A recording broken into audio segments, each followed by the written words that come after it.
பசுமைச்சாரல் சேனலுக்காக அனைவருக்கும் அன்பு காலை வணக்கம் கூறிக்கொள்வது உங்கள் நண்பன் உதயகுமார்.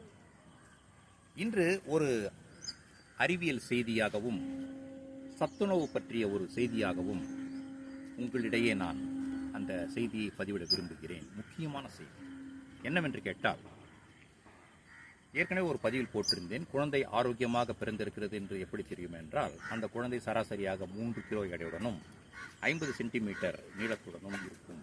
இதுதான் நார்மலாக நம்ம பார்க்குற ஹைட் அண்ட் வெயிட் பிறக்கும்போது.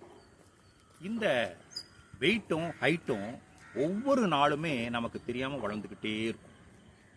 6 மாதம் வரும்போது இவங்க என்ன ஆகும் தெரியுங்களா? 6 கிலோ வெயிட் வரும். 6 கிலோ வெயிட்டாக, அது 3 கிலோன்றது 6 கிலோ வெயிட்டாக மாறும். இதற்கு உண்டான ஊட்டச்சத்துக்களும் போதிய உணவும் தாய்ப்பால் மூலமே கிடைத்துவிடும். வேற எதுவும் தேவையில்லை என்பது அனைவரும் அறிந்த விஷயம்தான்.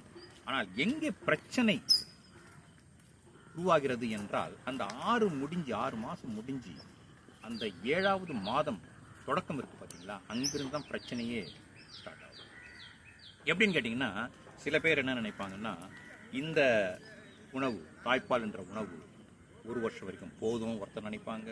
இன்னொருத்தர் என்ன பண்ணுவாங்கன்னா, 8 மாதம் வரைக்கும் இதுவே கொடுக்கலாம், அப்படிதான் எங்கள் வீட்டில் சொன்னாங்க அப்படின்னு ஒருத்தர் சொல்லுவாங்க. இன்னொருத்தர் சொல்லுவாங்க 2 வருஷம் வரைக்கும் கூட வேற எதுவும் கொடுக்குவானா அப்படின்வாங்க.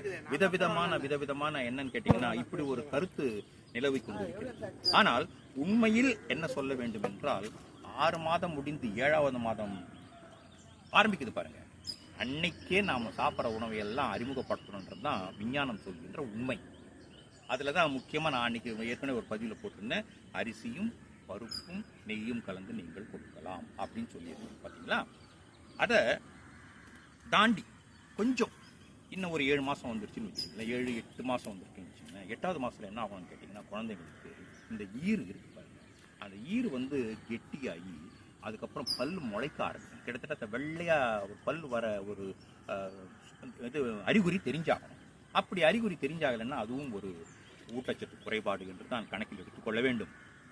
இப்படியான குறைபாடு வராமல் இருக்க என்ன செய்ய வேண்டும் என்றால், இந்த அரிசி பருப்பு இந்த சாதத்தை தாண்டி கொஞ்சம் நமக்கு கிடைக்கக்கூடிய மற்ற உணவுப் பொருட்களையும் கொஞ்சம் கொஞ்சமாக பழக்க வேண்டும்.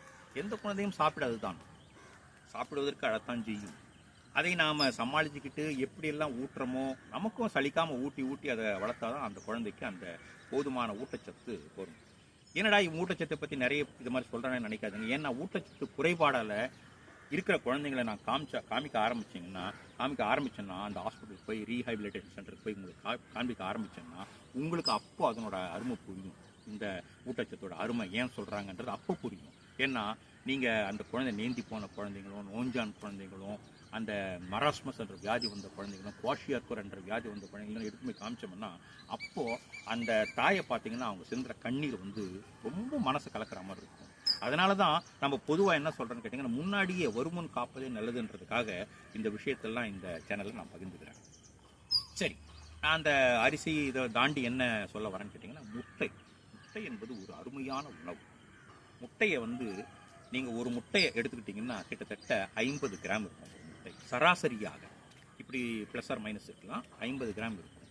அந்த முட்டையினோட அளவு ஒரு 50 கிராம் இருந்து வச்சிங்களேன், அதில் எவ்வளோ இருக்குன்னு கேட்டிங்கன்னா 6.3% புரதம் இருக்கும் ஒரு முட்டையில். அதாவது 6.3 வேண்டாம், 6% வச்சுங்களேன். ஒரு முட்டையை சாப்பிடும்போது நமக்கு வரக்கூடிய புரதத்தின் அளவு 6 கிராம். அடுத்த கேள்வி, குழந்தைகளுக்கு வெள்ளை கரு வைக்கலாமா இல்லை மஞ்சள் கரு வைக்கலாமான்னு சொல்லிட்டு முதல்ல வைக்கும்போது மஞ்சள் கருவையே நீங்கள் ஆரம்பிங்க. ஏனென்றால் அதில் வந்து கொழுப்பு சத்தும் விட்டமின் ஏ சத்தும் புரதச்சத்தும் கொட்டி கிடக்கின்றன. இப்போ நிறைய பேர் என்ன பண்ணுவாங்க, பெரியவங்க என்ன பண்ணுவாங்கன்னா அந்த மஞ்சளை விட்டு வெள்ளை சாப்பிடுவாங்க. அவங்கள பற்றி நான் பேசலை இப்போ, ஏன்னா அவங்களுக்கு புரதம் மொத்தம் தான் வேணும், அந்த கொழுப்பு வேணான்றது சாப்பிட்றாங்க. நான் பேசுறது வந்து இந்த 7 மாதத்துலேருந்து 1 வயது உள்ள குழந்தைங்களுக்கு எப்படி கொடுக்கலான்னு கேட்டிங்கன்னா, அந்த மஞ்சள் கருவை என்ன பண்ணுங்க, நீங்கள் கொடுக்குற சாதம் இருக்கு பாருங்க, அதில் அப்படியே கொஞ்சம் லைட்டாக கலந்து விட்டுருங்க. தெரியாமையே அப்படியே கலந்து கொஞ்சம் கொஞ்சமாக கொடுங்க. அந்த குழந்தை அதுக்கு வந்து நல்லா ப்ராக்டிஸ் ஆன பிறகு என்ன பண்ணுங்க, அந்த அளவை வந்து நீங்கள் அதிகரிச்சிங்கன்னா கண்டிப்பாக கண் பார்வைக்கும் சரும வியாதிக்கும் வராமல் விட்டமின் ஏ கிடைச்சிடும், ஈஸியாகவே கிடைச்சிடும். புரதம் வந்து அதிகமாக கிடைக்கும். புரதம் இருந்தால்தான் அந்த குழந்தை 1 வயது வரும்போது 9 கிலோ வரும். பிறக்கும்போது 3, 6 மாதத்தில் 6 கிலோ, ஒரு வருஷத்துல 9 கிலோ. இந்த 9 கிலோ வரதெல்லாம் வந்து சும்மா தாய்ப்பால் மூலியமா வந்துடாது. தாய்ப்பால் இருக்கலாம் ஒரு பக்கம், இருந்தாலும் அதனோட சேர்த்து இது மாதிரி உணவெல்லாம் நம்ம பழக்கப்படுத்துனீங்கன்னா இப்படிலாம் அவங்க வெயிட் வளர்றதுக்கு வாய்ப்பு உண்டு. சரி, அடுத்தது என்ன கொடுக்கலாம் அப்படின்னு கேட்டிங்கன்னா, இந்த கீரையெல்லாம் வந்து நீங்கள் தண்ணியை நல்லா கலந்து அப்படி வேக வச்சிங்கன்னா சாறு வரும். அந்த சாறு இருக்கு பாருங்க, அதை நம்ம ஆங்கிலத்தில் சொன்னால் எக்ஸ்ட்ராக்ட், சூப் அப்படின்னு சொல்லிட்டு விதவிதமான பேரில் சொல்லலாம்.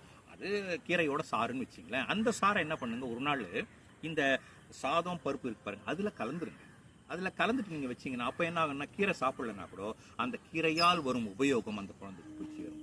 இப்படி நமக்கு வீட்டில் இருக்கும் பொருட்களிலேயே அந்த குழந்தைக்கு குடும்ப உணவுன்னு சொல்லுவாங்க. குடும்ப உணவு தான், குழந்தைகளுக்கு செப்பரேட்டாக உணவே கிடையாது. குடும்ப உணவில் எது எது இருக்கோ அதை அவங்களுக்கு ஏற்ற மாதிரி மாற்றி கொடுத்தா ஊட்டச்சத்து எல்லாமே வந்து சேரும். அதன் மூலமாக என்னன்னு கேட்டிங்கன்னா, எதிர்காலத்தில் அவங்களுக்கு வந்து ஊட்டச்சத்து குறைபாடு வராமல் இருக்கும். 2 வயசுக்குள்ள ஏற்கனவே ஒரு பதிவில் சொன்ன மாதிரி அத்தனை உணவுப் பொருளையும் அவர்களுக்கு பழக்கப்படுத்தியவர்கள் ஆகும்.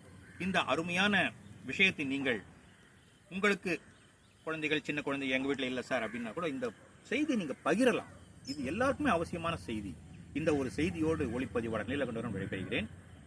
மீண்டும் அடுத்த பதிவில் சந்திப்போம். நன்றி, வணக்கம்.